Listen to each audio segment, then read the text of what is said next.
tuliona kwamba swala la nguvu, kwamba Mungu ni mwenye nguvu, Mungu ana nguvu na anatumia nguvu zake vibaya kukandamiza wengine, ilikuwa ni moja ya mawazo ambayo shetani alikuwa ameyasambaza katika vichwa vya malaika kule mbinguni.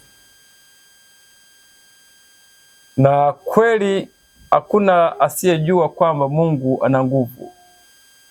Mungu na nguvu sio jambo la kujadiliana. Shetani mwenyewe anaogopa kuhusiana na hilo. Na kama ingalikuwa ni kutumia nguvu kama shetani anavyotumia, basi shetani asingekuwepo yeye mwenyewe mpaka saa hii. Kwa hiyo hata sisi wenyewe wanadamu ambao tuko duniani tunatenda dhambi, kusingalikuwa na mtu mpagani au kafiri. Kwa hiyo the whole technology inayotokea katika akili ya mwanadamu, yani chochote mwanadamu anachozalisha kina sura ngapi tu? Kina sura mbili, kina ujuzi wa mema na nini? Na mabaya. Maana yake nini?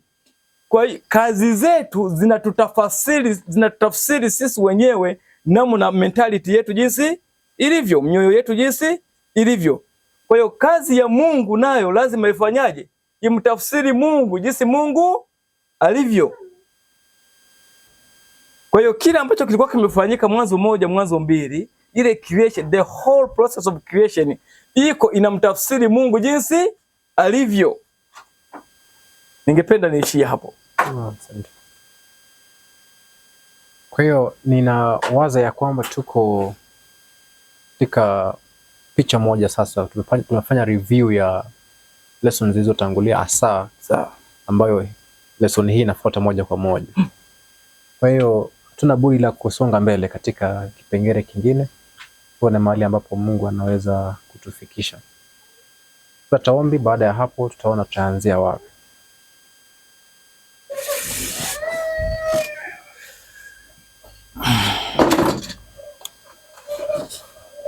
Tuombe. Baba, tunakushukuru kwa maana ya nafasi hii tena. Tunapoingia kwenye majifunzo, tuongoze hadi mwisho, tuomba kwa Kristo aliye Bwana mwombezi wetu. Amen. Katika kipindi hiki tutakuwa na mazungumzo ambayo yatakuwa yanasonga mbele yakirudi nyuma kwa sababu ya muda. Nafikiri umefika wakati ambapo nafaa tufanye mafunzo ambayo yatakuwa kama ni muhtasari wa kanuni, alafu tukisonga mbele. Ila inakuwa ni vizuri katika utangulizi wa somo tuweze kusema ya kwamba notes zetu zipo available kwa yule ambaye ako na queue. Okay. Ya kutaka kupata mapitio ya notes. Yeah. Notes zipo, kwa hiyo zinaweza patikana. Kwa upande wa notes, mimi ningeongezea tu kwamba mbele yetu tuna kwa wale wangependa nakala ya Kiingereza. Ya hii. Hii ni nakala ya Kiswahili ya kitabu cha Kiingereza kinachoita na hicho hapo. Kwa hiyo kitabu hiki hapa unapokiona, hii ni nakala ya Kiingereza kwa wale ambao wangependa kufurahia ladha ya Kiingereza, lakini hiki ni nakala ya Kiswahili. Mengi ya masomo ambayo tuko tunayasema hapa, na kimsingi ni kama vile bado it's just a tip of iceberg. Yeah, tunakimbia sana. Tunaenda mbio na tunadokoa kwa juu tu. Unaona? Kwa hiyo mambo mengi kwa kina ambayo unaweza ukayapata kwa mtiririko mzuri zaidi ukiwa umetulia bila wasiwasi wa kufukuzana na bando litaisha. Unaweza ukajipatia nakala hizi za vitabu. Nafikiria hiyo inatosha. Naomba tuweze kuingia katika kipengele hiki, na lengo sasa katika kipengele hiki, Mungu akituongoza vizuri na sisi tukijitolea tuongoze, ni kuangalia kitu kimoja. Mada hii nataka tuangalie ango moja ya the great controversy au matokeo yaliyo hapa duniani. Na ango hiyo, mtazamo ambao nataka tuufuate ni kwamba ulimwengu huu umekuwa ni, sijui kama nitatumia maabara, nitumie kama ni darasa, ama nitumie kama ni sinema. Lugha yote nafikiri katika muktadha huu labda inaweza kuwa ni sahihi. Yanayotokea katika imekuwa ni teaching aid. Yeah, not more of a teaching aid. yanayotokea hapa ni matukio halisi ambayo kuna matokeo, kuna matendo ambayo Mungu anayatenda, kuna matendo ambayo shetani anayatenda. Kwa hivyo ni sinema inayofuatiliwa na viumbe wa malimwengu mengine. Yeah, okay. Lakini ndiposa tuweze kufika hapo, lazima tujue tumefikaje hapo. Tumeangalia katika kipengele cha kwanza kwamba Adamu na Hawa waliumbwa wakapatiwa historia ya anguko. Wakaachwa huru wafanye uchaguzi. Bila shaka hatuna historia ambayo tunaweza sema ya kwamba tunajua Adamu aliumba baada. Kuna wale ambao wamejaribu kucompute kwamba baada ya Adamu kuumbwa alikaa miaka hii. Kuna wengine wanasema ya kwamba angalau miaka 27 kama Kristo. Wengine wanasema ni 27 miaka 30 kabla ya Kristo kuingia katika huduma yake. Wengine wanasema hiyo ndio miaka ambayo Adamu alichukua kabla ya anguke. Ila sasa hiyo sio muhimu kwetu. Hatujui muda ambao Adamu alitumia akiwa mkamilifu katika utakatifu, katika uhuru aliokuwa nao kabla hajaanguka. Ila tunachokijua ni kwamba alipata muda wa kutosha wa kufanya kitu gani? Wa kufunzwa. Na tunajua kwamba Mungu katuma malaika asubuhi, jioni, kwa wakati unaofaa kumwelekeza na kumpatia historia yote. Na alikuwa na bahati nzuri na mbaraka wa kuwa na audience na Kristo. Kwa hiyo yaliyokuwa yametokea ni mambo ambayo alikuwa anayafahamu kwa kuelezewa historia. Okay? Wakati mmoja nakumbuka nikiwa sehemu ya pwani huko Kenya, kuna mzee mmoja aliuliza swali. Mungu akamuumba shetani, Mungu ndiye aliyeumba mtu wa uzima na ujuzi wa mema na mabaya. Kwa swali la kwanza, mbona Mungu akamruhusu shetani aende kujaribu Hawa? Tumelijibu. La pili akauliza, sasa ikiwa Mungu ndiye aliyeumba, mbona akaweka miti miwili na huo mtu ndio mwenye matatizo? Nakumbuka kutumia mfano huu, mzazi wewe unajua kwamba haya maji umeyachemsha yatachoma mtoto, na achemsho na yaweka hapo. Mtoto anaenda anaguza moto, anaungua. Nani mwenye makosa, mtoto wewe? So swali hilo likakuwa ni kana kwamba lina make sense kwenye uwaza wake. Ila akasahau ya kwamba Adamu na Hawa huwezi kulinganisha na mtoto ambaye haelewi. Ni watu waliokuwa wazima, waliokuwa wakamilifu, waliokuja akili timamu, walioelekezwa na kufunzwa na kupewa historia kamilifu ya jambo husika. Mungu huwa nafikiri hii tumewahi kujadili wakati fulani. Sababu ya Mungu kumpatia Adam kuita wanyama wote wale viumbe majina ilikuwa ni nini? Labda nipatie wazo la. Wakati mwingine kuna wale wanajaribu kuwaza kwamba hiyo ilikuwa ni proof ya uwezo wa akili ya Adam. Make sense. Unaona? Kwamba akili yake ina uwezo kiasi gani. Na hii sisi naweza kutuprove leo. Mimi ukinipa darasa la watu na wanafunzi 20, then wakajitambulisha kutoka wa kwanza kwenda wa mwisho. Kimsingi kabla hajafika yule wa mwisho kumaliza, nakuwa nimeshasahau yule wa kwanza. Lakini lazima ikupe hali ya kufikiri sana, uwezo wa akili ya Adamu. Sijui siku hizi kuna AI, sijui, lakini hata kama anaweza kufikia akili ya Adamu, hawezi kufikia. Kuwaita wanyama wote walio duniani, mimi kwa umri huu sijawamaliza wote kuwaelewa. Na hata kukumbuka majina wengine siwezi kuwakumbuka. Sijamaliza kabisa kwa umri kama huu nilio nao sasa hivi. Lakini Adamu ana uwezo wa kumuita kila mnyama jina lake mara moja. Wewe utakuwa fulani na wewe utakuwa fulani, then wote anamaliza, alafu hawezi kuwasahau. Hiyo ni display ya uwezo mkubwa ambao ya intelligence ambayo Adamu alikuwa nayo. Kwa hiyo swala la kusahau maelezo ya Mungu kwamba ukila hapa utakufa hakika, ni kitu ambacho ni impossible, kwamba kuna wakati Adamu alisahau. Kwa hiyo mpaka kipengele hicho nafikiri tumetoa uelewa wetu kwamba mbona hauwezi laumu Mungu kwamba amemruhusu shetani kumjaribu Adamu na Hawa. Kwanza, kumruhusu shetani kujaribu Adamu na Hawa ni mbaraka. Sio kama Mungu alimtuma. Yaani aliwapatia Hawa nafasi. Ni display ya uhuru pande zote mbili. Lucifer na uhuru na bado Adam na Hawa ana uhuru. Kwa hivyo inapea Mungu uzito wa kwamba Mungu ni Mungu wa uhuru. Kwa hiyo ijapokuwa tunasema kwamba katikati ya uhuru kuna consequences of choice. Sawa. Ile that proves kwamba Mungu ni Mungu wa uhuru. Labda hoja nyingine inaweza jengwa hapa, lakini hoja ya uhuru, Mungu ni Mungu wa nini? Mungu wa uhuru. Katika ufalme wa duniani hapa, hiyo ita make sense. Na ile ya kwamba ni mwenye kujua yote, na yenyewe inakuwa imejibiwa hapo hapo. Naam, kwa kujua yote, unajua wakati mwingine kuna fahamu mbili. Moja inasema ya kwamba Mungu anajua mambo yote kutoka mwanzo hadi mwisho. Kwa maana kutoka mwanzo wa jambo, kanuni ya jambo akiwa nalo anajua hadi mwisho wake. Na kuna wale ambao wanasema kwamba hakuna uhakika wa jambo. Mimi sasa huwa naona kama kuwa na uhakika wa jambo ni kama kusema kitu ambacho kesi nyingine. Kwa maana yake tunaposema Mungu anafahamu jambo hasa kuhusu hatua ya binadamu, ni kitu ambacho kwangu kwenye mawazo bado hakijaniingia, kwa sababu ukisema hivyo Mungu ametupatia uhuru. Kwa hivyo unaweza chagua njia yoyote, na niposa anatupasuu. Jinsi unavyofuatilia mwanamke unayotaka kumuoa, unapasuu uweze kupata nia yake. Ila kama angekuwa anajua kwamba sisi tunachagua njia fulani, then ingekuwa waste of time.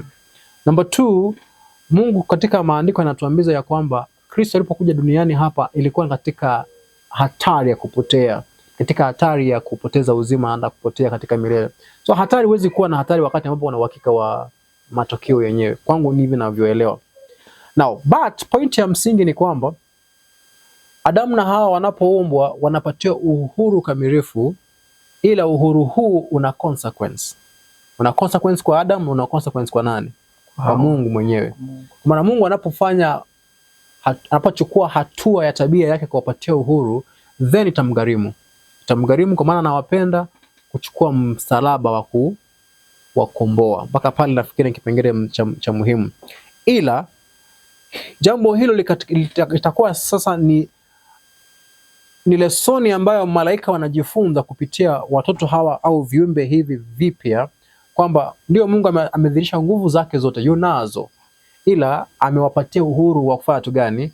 Wa kuchagua. Kwa hivyo madai ya shetani mbinguni ya kwamba Mungu sio Mungu wa uhuru yanadhihirika kwamba si kweli, ni mashtaka ambayo hayana nini? Hayana nguvu. Kumbuka tulisema hivi, I hope mtu ambaye anatufuatilia afuatilie vipengele ambavyo vimetangulia, asije akaona kama tunazungumza mazungumzo ambayo ni akili zetu, kwa maana tumetoa baadhi za nukuu katika vipengele vilivyotangulia. Kwa hivyo katika kipengele hiki tutakuwa baadhi ya mambo ni kuyaunganisha kutoka kwenye lesoni ambazo zimepita, ili mtu asije akasema kwamba mbona watu wanatuambia mawazo yao, atusomei nukuu. Ila kama anataka nukuu pia anaweza tupigia simu, itaweza wekwa pale, atakutafuta. Mtumishi, nipe nukuu hii kama hajaridhika. Lakini kipengele cha muhimu ni hiki kwamba Lucifer alipopeana mashtaka ya kwamba sheria ya Mungu ni ya kukandamiza, Mungu hana uhuru, sheria yake inawadhibiti malaika na anatumia nguvu zake kupata mapenzi yake katika uumbaji, Mungu anatudhihirishia kwamba hilo si kweli. Kumbuka tulisema ya kwamba pambano kuu haliwezi suluhisho kwa madai, kwa kutoa kauli. Kauli ilitolewa mbinguni lakini kusuluhisha chochote. Kwa hiyo ni kitendo kinafaa kitendeke, au ni matendo yanafaa yatendeke katika hali ngumu ya kudhihirisha ukweli halisi kuhusu kuhusu pati hizi mbili. Kwa hivyo ndiposa Mungu adhihirishe ukweli kuhusu tabia yake, alihitaji kutenda. Ndiposa akatenda matendo ya uumbaji. Kumbuka katika lesson iliyopita, lesson ya 6, akadhihirisha display of power. Na katika display of power unapoangalia matokeo ya uumbaji, kumbuka uumbaji ni akili ya mtu inayodhihirika, sio? Tunaona katika uumbaji ya kwamba Mungu yote aliyoyaumba aliumba kutumia kanuni ya uumbaji ambayo ilikuwa ni nini? Ni upendo, sawa? Kwa hivyo inadhihirisha mawazo yake. Mawazo ya Mungu ni mawazo ambayo yanafanya kazi katika pattern ya nini? Pattern ya upendo. Unaelewa? Kwa hivyo katika uumbaji alipotumia nguvu zake hazikuenda kinyume na kanuni za uumbaji, bali zilitimiza kanuni yake ya nini? Ya uumbaji. Kwa hivyo Mungu ni Mungu wa nguvu, ila nguvu zake anapozitumia azitumii kimabavu, kikatili. Unaelewa mpaka pale? Mashtaka ya pili tukasema, si mashtaka, point ya pili tukasema ya kwamba mashtaka yanapojibiwa kupitia demonstration, lazima ukweli ambao ulikuwa unadaiwa katika kauli uambatane na vitendo. Vitendo visiende kinyume na nini? Na kauli alizokuwa ametoa mwanzo, kwamba mimi ni Mungu wa upendo, ili katika baadaye akatenda mambo ambayo sio ya upendo. Ni kujikana mwenyewe.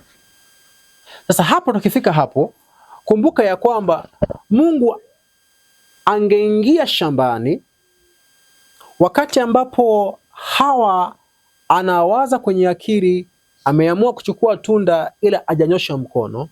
Mungu angeingia shambani, ni bila shaka Hawa angetumia lile tunda. Kama alikuwa na uwezo wa Mungu kushuka kama umeme. Naam. Au kupiga radi pale kama kujidhihirisha, kwa maana yake roho wake alikuwepo. Kwa maana pia Mungu hahitaji safari ndefu kama vile Yesu ambapo wako ndani wamefunga, mara Yesu ametokea hapo. Kwa ilikuwa ni rahisi tu Mungu kutokea kwenye mti na kumshika Hawa mkono. Unataka kufanya nini? Na nilisha kuzuia kufanya uhuru hapa. Na ndo hapo kwamba tusipojua kanuni ya uhuru lazima tutamkosoa Mungu kwa nini alikuja baada ya tukio kumalizika. Naam. Alinyamaza kwanza. Na kwa nini hata siwahi utuka baada ya Hawa kula? Kwa nini hata sintivini hapo katikati kabla hada mwajara? Wala kunusuru hali ya matokeo mabaya. Lakini Mungu anakaa kimya kana kwamba alikuwa amelala usingizi au alikuwa ameenda shamba. Anarudi huko anakuta watoto wameshafanya nini? Wameshaharibu vile alivyokuwa ameacha nyumbani kutunza. Naona. Lakini tunaambiwa ni all knowing. Sawa? Kwa hiyo hatua moja baada ya nyingine Hawa wanayochukua na Adamu anayochukua, hakuna hata moja Mungu amesinzia. Mungu ana witness. Lakini ana operate ndani ya sheria yake, ya tabia yake ya nini? Ya uhuru. Kwa hiyo tendo lolote la kuingilia hapo kuzuia moyo wa Hawa samani kidogo. Yaani moyo ukishaamua kuzuia tendo kwa nje bila kubadili moyo ni kazi bure. Huwa ni kazi bure. Huwa haisaidii. Ukifikiria tabia ya Mungu namna ilivyo, huwezi kupigana na mtu mnayekosana. Kwa sababu baada ya kumaliza kupigana naye unakuwa tu umeintensify, umezidisha kiwango cha nini? Cha uadui ndani ya moyo. Yaani ukaribu na ule mtu unakuwa umeenda mbali zaidi. Na inaweza ikawepo akakuheshimu kwa nje. Sawa, kwa sababu umemkandamiza kwa kumzidi nguvu. Lakini ndani ya moyo wake uadui umezama chini kabisa ya sakafu ya moyo na kutitia hapo. Tunapenda muonekano huu wa Mungu. Mungu kamwe hasovu mgogoro wa aina yoyote kwa matumizi ya nguvu. Kwa sababu anaelewa nguvu inaamsha nini tu? Nguvu. Naam. Nukuu hii inakuja katika mawazo. Sawa. Nafikiri ni vizuri tukisoma, ambao ni ya Desire of Ages. Sawa. Kitabu cha Tumaini la Vizazi Vyote. Ukurasa ni wa 759. Anasema rebellion was not to be overcome by force. Uasi haukupaswa kushindwa kwa matumizi ya nguvu. Compelling power is found only under Satan's government. Nguvu ya kulazimisha inapatikana tu katika ufalme wa Shetani. The Lord's principles are not of this order. Kanuni za Mungu haziko, sio za aina hii. His authority rests upon goodness. Mamlaka yake yamejengwa katika mema, mercy, love, rehema na upendo. And presentation of these principles, na uwasilishwaji wa kanuni hizi, is the means to be used. Ndiyo njia inayopaswa kutumika. Kwa hiyo hakukuwa na njia nyingine isipokuwa presentation. Now this presentation ni kudhihirisha, na wala sio kauli, ni kupresent fact katika matendo. Kwa hiyo yote ambayo Mungu anayatenda hayupo kimya. Unajua mtu anasema kama Mungu uko wapi, mbona umenyamaza? Mungu hawanyamazi. Yupo katika kitendo. Ila katika macho ya wanadamu na katika mfumo na oda yetu ya asili ambayo imeanguka, yupo kimya. Lakini yupo kimya. Ukiangalia jinsi ambavyo binadamu alivyoumbwa, aliumbwa katika asili ya kiroho. Mpangilio wa akili ya binadamu mahali ambapo vita vinavyotokea ni asili ya kiroho ambayo iko na kiti cha hukumu cha kuchuja mambo na kupima mambo. Reason, naitwa mantiki, the ability to reason, kuchukua jambo na kulitathmini. ambayo kwenye asili hiyo ya kiroho ina kanuni nyingine ambayo inaitwa ni kanuni ya ibada. Nafikiri tutazafikia katika kipengele kingine. Kuna kanuni ya ibada, kuna asili ya kiroho na kuna nini nyingine nimesahau. Kuna reason, kuna conscience ya dhamiri kwa Kiswahili. Ndio hiyo. Hiyo ndio asili ya kiroho ambayo iko tofauti kabisa na wanyama. Alafu chini ya asili ya kiroho ndio tunapata nia ambayo ni kuchagua, choice. Kwa hiyo kawaida roho ya Bwana inafanya kazi pamoja na akili ya sio akili na dhamiri. No, dhamiri ndio mahali roho inafanya kazi. Dhamiri ya binadamu ambayo roho anaitumia kufanya kazi ya kuzungumza, inafanya kazi na mantiki au reason. Ndiposa binadamu anapima jambo na kufika kuona kwamba hili ndilo sawa, ili si sawa. Ila mwishowe lazima bado aamue, hata kama ame reason, amepata this is the correct one. Kwa maana yake mtu anaweza kuwa ame reason akasema hii ni sawa, lakini akachagua kufanya opposite. Anavunja kanuni ya akili ilivyobuniwa. Anapochagua kawaida anaasi akili yake mwenyewe, asili ya kiroho. Anapoasi akili ya kiroho, hiyo ndio tunaita kufa kiroho. Umeelewa? Unaposema kufa kiroho, hiyo ndio tunaita kufa kiroho. Ameasi uzima wa kiroho. Ameasi kanuni ya Mungu na maagizo yake ambayo ameyapata katika akili. Kwa hivyo anaishi kwa kudhihirisha maisha ya ubinafsi, kwa maana ameasi Mungu kufanya kazi ndani yake. Baada ya uchaguzi tunakuwa na kipengele ambacho kinakuwa ni mawazo. Mawazo ambayo yanatawaliwa na uchaguzi ulioufanya. Kwa hivyo kama ulifanya uchaguzi ulio sahihi kufuata asili ya kiroho, mawazo yanakuwa ni sahihi. Na mawazo yanadhibiti hisia. Unapata? Kwa hivyo ikiwa uchaguzi kule juu wa kiroho ulikuwa sahihi, basi inamaanisha ya kwamba ulipoamua kuchagua kile ambacho asili ya kiroho ilikuwa imeagiza, leo utakuwa na mawazo ya kiroho. Asili hiyo ya kiroho. Mawazo ya kiroho itakupatia hisia nzuri za kiroho. Kinyume chake hivyo hivyo. Ikiwa kule juu kwenye asili ya kiroho uliasi, then utakuwa umefanya uchaguzi wa uasi, ambao utakuwa na mawazo ya uasi, na mawazo ya uasi ndio tabia. Sawa. Ambayo atakuongoza katika hisia asi, negative feelings, ambazo kuna majuto, vitu kama vile. Sawa. Sasa Mungu katika shamba la Edeni hakuwa ametulia. Kwamba unajua wakati tunasema kwamba Mungu alikuwa yuko wapi, Bwana alikuwa amenyamaza, hakuwa amenyamaza. Kwa maana yake ukiangalia roho wake ambaye ni uzima wake sio mfu. Ni kanuni iliyo hai. Kwa hiyo lazima kwenye roho, kwenye akili, Hawa kama angesikia sauti ya Bwana anapomuelekeza. Na hamna binadamu ambaye sio kwa hawezi kusikia. Na hakuna binadamu ambaye isipokuwa yule ambaye amekufa kwenye dhamiri, ile ambayo Paulo anasema kwamba akili zao zimetiwa butu, umetiwa giza.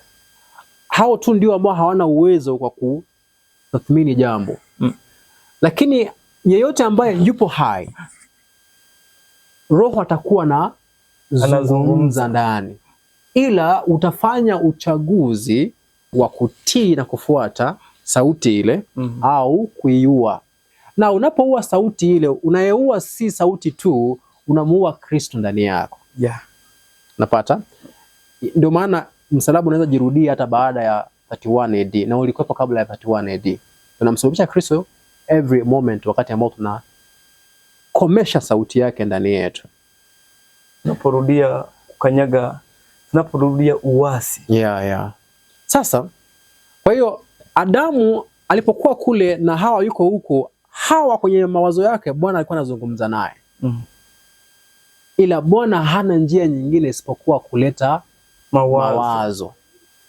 Ayapokee, kumbuka mawazo yake yawe mawazo ya Mungu yawe mawazo ya nani? Yake. Ila asipokubali, then Mungu ana lingine la kufanya. Kwa hivyo kama Mungu angetokea baada ya hapo, then Hawa hata kama angechukua lile tunda, angechukua hatua kinyume na alichokuwa ameamua kwa sababu ya hofu. Na wala si sababu amesadikika. Ukiangalia kesi ya safari ya Emmaus, kuna baadhi ya vitu ambavyo tunafaa tuvizungumzie katika kwenye kitabu ambacho tumesema watu wakitafute. Chapter ya kwanza itakuwa inazungumzia upungufu wa imani. Na the only solution ama solution pekee katika pambano kuu ni lipi? Sio kutumia miujiza, sio kutumia nguvu na wala sio kulazimisha. Haya yote hawezi kuwa suluhisho katika pambano kuu. Kwa maana shetani anapoingia katika shamba, kuna kipengele ambacho hatujaweza kukiingilia kwenye ndani. Alifanya Mungu akaonekana mdanganyifu kwenye macho ya Hawa, kwa kumwambia kwamba Mungu alichokisema si kweli. Na zaidi ya hapa akamfanya Mungu kuwa mbinafsi, kumwambia Mungu anajua siku ambayo mtakayokula tunda hili macho yatafunguka, mtakuwa kama yeye. Kwa hivyo Mungu hataki muwe kama yeye, ndio maana amewazuia. Kwa hivyo Mungu anatumia amri zake kwa ajili ya ubinafsi wake. Unapata? Kwa hiyo tunaweza sema ya kwamba imani ya wanadamu, mimi nikiwa mmoja wao, tunapozaliwa ndani ya Adamu na Hawa, tumerithi akili zao psychologically. Kwa hiyo hatuna uwezo wa kukuwa na uaminifu kwa Mungu moja kwa moja. Tumezaliwa tukiwa na disbelief.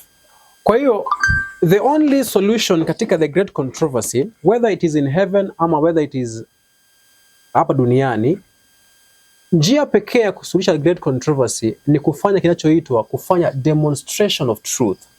Naelewa? Kwa hivyo kwa malaika walikuwa wanahitaji walidhihirishiwe kweli katika matendo, na hoja za shetani zinafaa ama udanganyifu wa shetani anafaa audhihirishe kwenye matendo, yaonekane kwamba ni ya kweli au sio ya kweli, njia zake ndio sahihi au sio nini, au sio sahihi.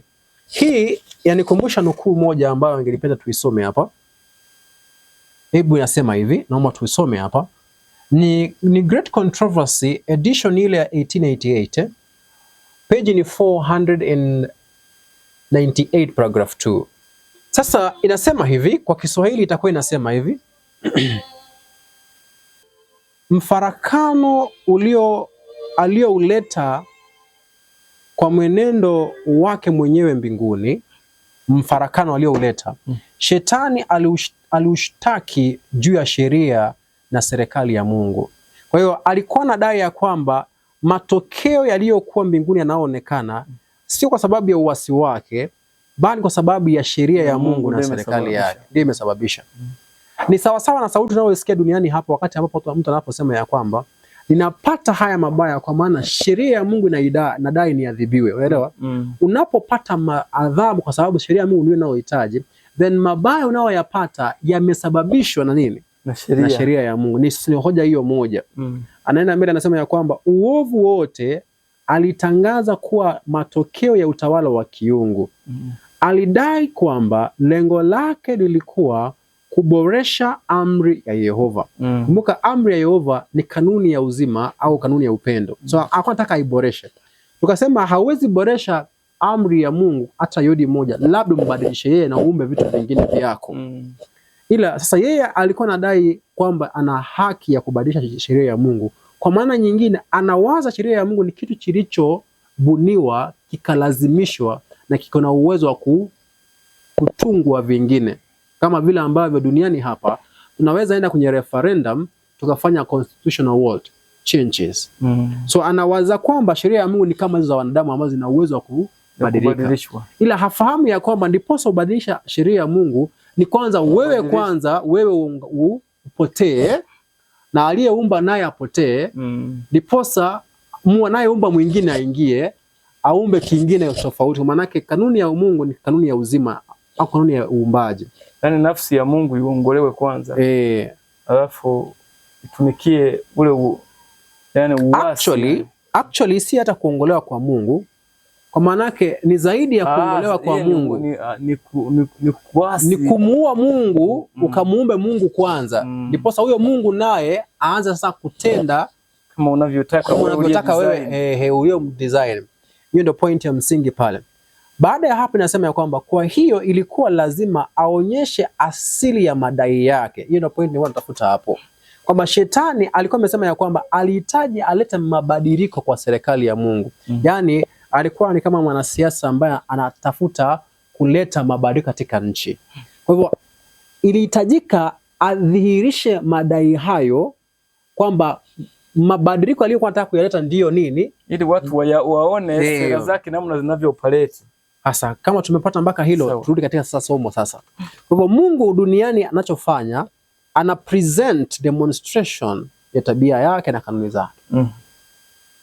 Ila shetani naye anahitaji afanye demonstration. Naye amepewa nafasi ya kufanya demonstrate. Ila sasa shetani mahali pa kudemonstrate ni wapi? Anapatoa wapi? Kwanza, kwa hivyo lazima aanze kutafuta ufalme wa kwake. Mahali ambapo atademonstrate hiyo. Ila ufalme uliokuwepo kwa wakati huo ulikuwa ni ufalme wa Mungu. Kwa hivyo the only way ya yeye kupata ufalme wa kudemonstrate kanuni zake na madai yake ya serikali mpya ya mpito maitaga. Yatengenezwe serikali ya mpito alafu andae katiba. Kundi alilo nalo ni cabinet ya waasi, a third, unaelewa? So cabinet hii ya waasi ambao ni theruthi, wao tu ndio cha mstuni, sikuwa kutumia sijui nani, lakini nikaachana nayo. Kwa hiyo bado hawana ufalme, unaelewa? Kwa hivyo kazi yao sasa ni kulenga ufalme ulio dhaifu wa unyakue. Sasa ufalme ambao upo ni wa Mungu, na hamna jinsi ambavyo katika ufalme wa Mungu wangeweza kuchukua kwa nguvu kutoka kwenye nani? Kutoka kwenye mkono ya Mungu. Na pia hawangekuwa na uwezo wa kutoa kwa nguvu kutoka kwenye mikono ya Adamu aliyekuwa katika utawala chini ya Mungu. Njia pekee ambayo angepata kuchukua dunia ama ulimwengu wowote ni kwa kudanganya msimamizi, kwa ulaghai. Akishamdanganya amweke nyuma yake. Kwa Kiingereza wanasema kwamba amuenlist kama mmoja wake. Unaelewa? Ndio maana unajua ya kwamba mti wa ujuzi wa mema na mabaya kama ule uliokuwa hapa duniani ulikuwa katika malimwengu mengine. Katika malimwengu mengine mti huu bado ulikuwepo, kumaanisha katika malimwengu mengine kulikuwa na wasimamizi kama hapa duniani. Kulikuwa na wazee wanaosimamia dunia zingine. Katika dunia zile zingine hakupata mmoja ambaye alikuwa tayari kuchukua udanganyifu wake kuwa kama ni kweli. Kwa hivyo alikuwa anazunguka. Kwa hivyo shetani hakutumwa kuja duniani hapa.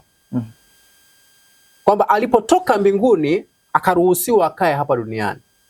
Yaani Mungu alibeba akamtupa kuangalia.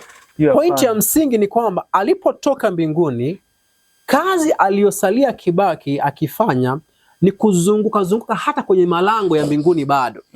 Akitafuta mahali ambapo anaweza pata wa kuchukua akwe nyuma yake, ndio apate ufalme wa kudemonstrate serikali yake mpya. Ndiposa hata Kristo mwenyewe alipata kujaribiwa na shetani kwamba aingie wakue pamoja. Sijui kama unajua hicho. Kristo mwenyewe akiwa mbinguni, shetani alimletea majaribu amdanganye aingie nyuma yake. Hapa hatujafika duniani. Hapa alikuwa mbinguni. Katika malimwengu mengine akafanya hivyo, ikashindikana. Sasa ndiposa sasa kwenye kesi ya dunia yetu anampata Hawa akiwa peke yake. Akapata Hawa alipokubali, ndiposa akapata ufalme, mahali ambapo anaweza kutulia na kambi yake. Unaelewa sasa? Sasa akatulia hapa. Sasa alipotulia hapa kupitia udanganyifu, so ulimwengu huu tunaoishi ni sinema ya kudhihirisha kanuni mpya ambayo shetani alidai ni kanuni ya uhuru. Ndiposa duniani hapa tunajidanganya ya kwamba unapoingia katika maisha ya anasa unafanya ni uko huru. Hivi unajua mdhambi yeyote hayupo huru? Hapana. Hakuna mdhambi chini ya dunia ambaye atasema ya kwamba yupo huru. Kwa maana gani? Adamu na Hawa walipoanguka walipoteza uhuru wao. Uhuru wa pekee ulikuwa katika uzima. Ila walipomuasi Mungu walikuwa ni mateka wa nani? Wa shetani, na wakakuwa ni wafungwa na watumwa wa dhambi. Sasa mtumwa hayuko huru. Kitabu cha Warumi 6 inatuambia kwamba tulikuwa tumeuzwa chini ya dhambi. So kumaanisha vipi? Katika dhambi hakuna uhuru, ila sisi tumeaminishwa kwamba ni nini? Ni uhuru. And that's why unapata vijana ambao wanadanganywa na shetani, wanasema kwamba tuna enjoy life. Jambo la pili, nguvu haiwezi rejesha upendo wakati ambapo upendo umetoweka. Kwa hiyo ndio maana sasa katika ulimwengu hapa, njia inayobaki kabisa ni Mungu kuleta kweli na kuacha nafsi huru kufanya uchaguzi. Nao, kwa nini pia inafika pahali ambapo Mungu hatumii matendo ya maonyesho kama njia ya kudhibiti imani ya watu wake au kama njia ya kusimika imani? Ni kwa sababu, kwa mfano, fikiri ya kwamba katika maisha ya Kristo alipokuwa amefufuka, akiwa barabarani kuelekea Emmaus, akapatana na wanafunzi wake wakiwa barabarani kuelekea Jerusalem. Alipoingia katikati yao kwenye mazungumzo, kwanza hakujidhihirisha kama yeye ndiye Kristo. Aliwaelekeza kupitia maandiko, akitafuta kuelekeza fahamu zao au asili ya kiroho na kupata ushahidi. Ndiposa baadaye akajidhihirisha. Mbona hakujidhihirisha kabla ya hilo? Ni kwa sababu alichotaka zaidi ni kujenga imani, na imani haiwezi jengwa bila ushahidi, kulingana na kitabu cha Waebrania 11. Ushahidi ndio unaokuja ndiposa usimamishe hoja na kuleta kweli wazi, ndiposa akili ya mtu aliye na uhuru atathmini na kuamua. Wakati mwingi duniani hapa tunategemea sana hisia badala ya kutegemea ukweli, na badala ya kutegemea kutafuta ukweli kupitia mantiki tuliopewa na Mungu na mbaraka wa kuweza kujua na kupima jambo. Kwa hiyo ndiposa shetani yeye huwa anaenda kinyume na taratibu hiyo. Yeye hupenda kutumia hisia. Ndio maana yeye ndiye pekee anayeweza kutumia vitisho. Katika ufalme wa Mungu tunaambiwa kwenye kitabu kinachoitwa Matendo ya Mitume, katika kitabu kinachoitwa Matendo ya Mitume, roho ya unabii, Ellen White anasema maneno haya, ni kinukuu. Naomba niweze kusoma. Kitabu cha Acts of the Apostles, anasema paragraph 2. Earthly kingdoms ruled by ascendancy of physical power, but from Christ's kingdom every carnal weapon, every instrument of coercion is banished. Falme za dunia zinainuka kwa kutumia nguvu za mwili. Lakini kutoka kwa ufalme wa Kristo, kila silaha ya kulazimisha, kila silaha ya mwili imeondolewa. This kingdom is to uplift and ennoble humanity. Kwa hiyo katika ufalme wa Mungu tunaambiwa kwamba hamna silaha yoyote ambayo inafaa itumike. Kiposa tunaambiwa kwenye kitabu cha Ufunuo ya kwamba atakayetumia upanga vile vile naye atakufa kwa upanga. Petro alipoona ya kwamba ana bidii kumtetea Kristo alipokuwa ameshikwa, alitumia upanga aliokusudia aliofikiria kwamba Kristo alikuwa ameuitisha walipokuwa wameambiwa waenda wakatafute panga. Hakufahamu upanga, Kristo anapozungumzia upanga anazungumzia upanga upi. Akaenda akatumia upanga ule na akakata sikio la askari wa wale waliokuja kumnasa Kristo. Kristo aliweza kumkemea, akamwambia asije akafikiri kwamba alikuwa amekosa malaika wa kuja kumtetea. Na vile vile akamwambia atakayetumia panga vile vile atakufa kwa upanga. Kwa nini Kristo anafanya haya yote? Ni kudhihirisha kwamba katika ufalme wake hamna jinsi ya kuweza kusuluhisha pambano na mgogoro isipokuwa moyo kuweza kukubali ushahidi uliotolewa na kwa hiari kuchagua.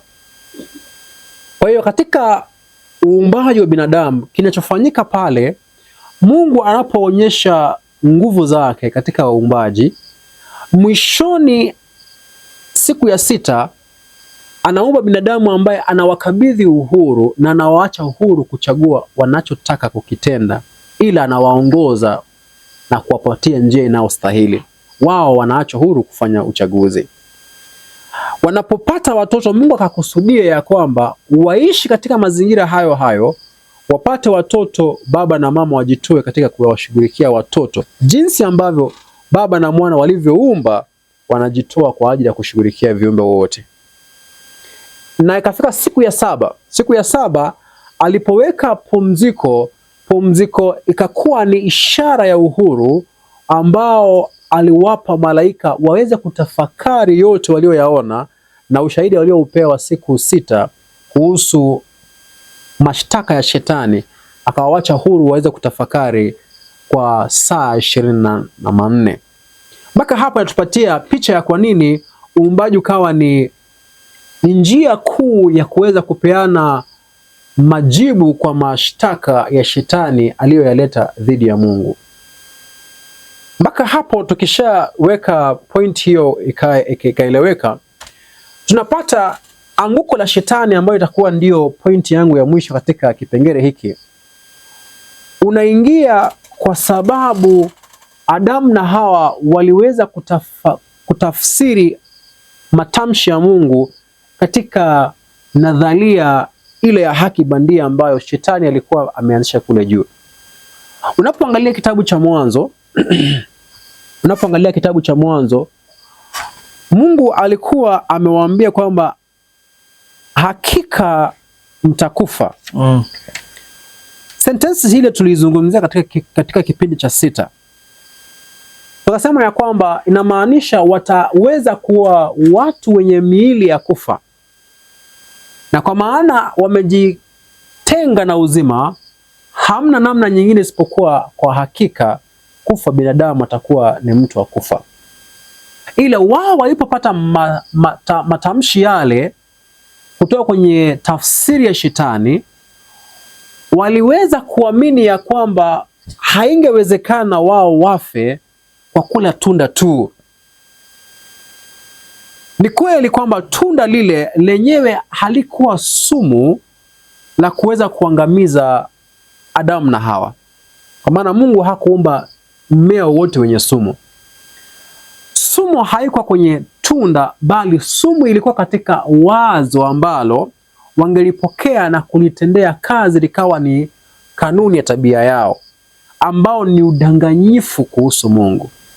Udanganyifu huu ndio uliokuwa unawakilishwa na mti ule. Ndio maana ule mti unaitwa ni mti wa ujuzi. Ujuzi ni knowledge. Ila knowledge iliyo hapa ni counterfeit knowledge. Ni ufahamu ulio bandia. Ni ufahamu ulio bandia kuhusu Mungu, ambao uliwafanya wakaamini ya kwamba Mungu alipokuwa amewapatia maagizo kwamba wasile, ilikuwa ni kwa sababu ya ubinafsi wake na wala hamkuwa na hatari yoyote. Unapoangalia Mungu anapoingia kwenye shamba, naomba tuangalie kitabu cha Mwanzo 3. Mungu anapoingia kwenye shamba, mstari wa 9 anasema ya kwamba Bwana Mungu akamuita Adamu akamwambia, uko wapi? Naye akasema, mstari wa 10, nilisikia sauti yako shambani, nami nikaogopa, kisha nikaona niko uchi na nikajificha. Kwa hiyo tunapata ya kwamba Adamu anakili ya kwamba kwa kweli alisikia Mungu akiingia shambani na hakuwa na ujasiri wa kuweza kumwendea Mungu, akawa na hofu. Ni nini ambao imetendeka katika masaa haya ya huzuni ambayo yameleta tofauti jinsi ambavyo Adamu anampokea Mungu anapoingia kwenye shamba? Kwa maana Mungu hajabadilika, ni yule yule. Kwa maana maandiko yanatupatia ushahidi kwamba Mungu habadiliki. Ni nini ambacho kimebadilika? Kama Mungu habadiliki, inamaanisha kuna kitu kimebadilika ndani ya Adamu na Hawa kinachowafanya wawe wanamkimbia. Unapoangalia maandiko yanatuambia hivi. Kitabu cha Waebrania inapozungumzia kusudi la Kristo kuweza kuja duniani hapa, anatuambia maneno haya nikisoma. Kitabu cha Waebrania mlango wa pili. Kitabu cha Waebrania mlango wa pili. Ule mstari wa 14. For as much then as the children are partakers of flesh and blood, he also himself likewise took part of the same, that through death he might destroy him that had power of death, and that is the devil. Kwa maana jinsi ambavyo wana wanashiriki mwili na damu, hivyo hivyo naye alishiriki kwenye hayo, ndiposa aweze kumharibu yule aliyekuwa na nguvu ya kifo, ambaye ni nani? Shetani. 15. Hii ndio point. And deliver them who through fear of death were all their lifetime subject to bondage. Kristo lengo lake la kuchukua wanadamu ni kwamba alitafuta kuwaokoa wale ambao katika maisha yao yote wamekuwa katika utumwa kwa sababu ya hofu ya nini? Hofu ya mauti. Wanadamu tupo chini ya nguvu ya shetani kwa sababu ya kipengele kinachoitwa hofu. Sasa ni vipi ambavyo hofu imeweza kuingia kwa mwanadamu? Na hofu hii tumeambia ni hofu kuhusu nini? Mauti. Kule mwanzo tumepata ya kwamba Mungu alipokuwa anaingia shambani walikuwa wanamtoroka kwa sababu walikuwa wanaogopa. Sasa ikiwa walikuwa wanamtoroka, maana walikuwa na hofu, na hapo tumepata ya kwamba hofu ambayo binadamu wako nayo ni hofu ya kifo. Kwa bila kuweza kushuku au bila kuweza kubahatisha, hofu ambayo Adamu na Hawa walikuwa nayo ni hofu ya kwamba kifo kilichokuwa kinawakondolea macho kingetoka kwa Mungu waliyekuwa wanamtoroka. Kwa maana walikuwa wanamuogopa Mungu, waliogopa, na tumeshajua hofu iliyokuwa ndani yao ni hofu ya kifo. Kwa hivyo ikiwa walikuwa na hofu kifo, basi mbona walikuwa wanamtoroka Mungu kama Mungu siye yeye aliyekuwa anaenda kuwaletea kifo hicho walivyoelewa wao. Kwa hivyo sentensi ambayo Mungu alikuwa ameitoa kwamba kufa hakika mtakufa, Adamu na Hawa walitafsiri ya kwamba Mungu ndiye ambaye angekuja kuangamiza na kuwaua. Ndiposa unaona Adamu na Hawa wako mbioni kumtoroka Mungu.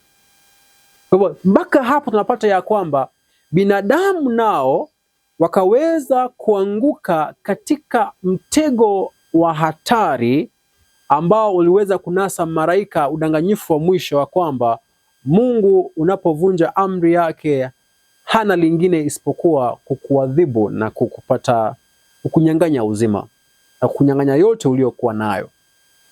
Hilo likawafanya waingie katika mchakato wa kupambana kuokoa nafsi zao. Ndiposa unapata tabia hiyo katika mazungumzo yale. Adamu anapoulizwa nini umefanya, hakubali. Anapambana kujiokoa nafsi yake kwa kumtoa kafara mke wake. In extension, hapo unapata ya kwamba anamwekea Kristo lawama aliyemuumba yule mwanamke. Akasema kwamba mwanamke uliyenipa hayupo tayari kuchukua wajibu, yupo katika shughuli ya kujitetea. Hawa naye unapompata anapeana jibu la swali nini alichokitenda, naye hivyo hivyo anatoa jibu la kujitetea nafsi yake, kujiokoa nafsi yake. Unapata kanuni ya upendo imepotea.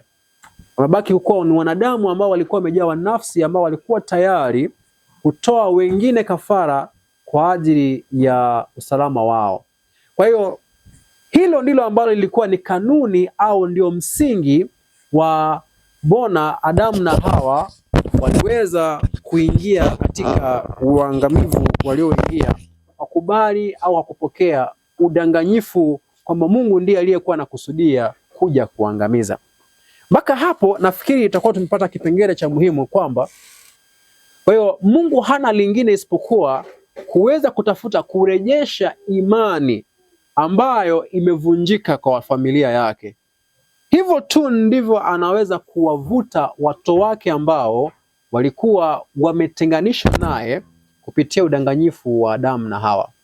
Nikitaona muhtasari wa pointi hii ya somo hili na somo lililopita, basi hamna njia nyingine ambayo Mungu anaweza rudisha uaminifu huu isipokuwa kwa kudhihirisha matendo yake katika utendaji na katika mwili. Kwa hiyo ukipata ya kwamba binadamu anafanya tendo kwa sababu Mungu ameamrisha na hana sababu nyingine mbona anafanya hivyo, ni ishara ya kwanza ya kwamba ubongo binadamu huo umeweza kuharibika.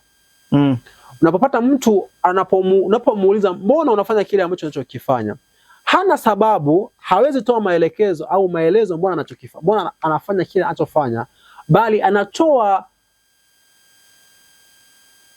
msimamo wa anachokifanya kwa sababu umejengwa juu ya mamlaka na wala sio kwa sababu na reason fulani ambayo imeingia katika dhamiri yake akasadikika, then ni ishara ya kwamba huyo mtu amefanya kitu gani? Akili zake zimeweza kuwa zimedhoofika. Naomba niweze kurudisha kwenye studio.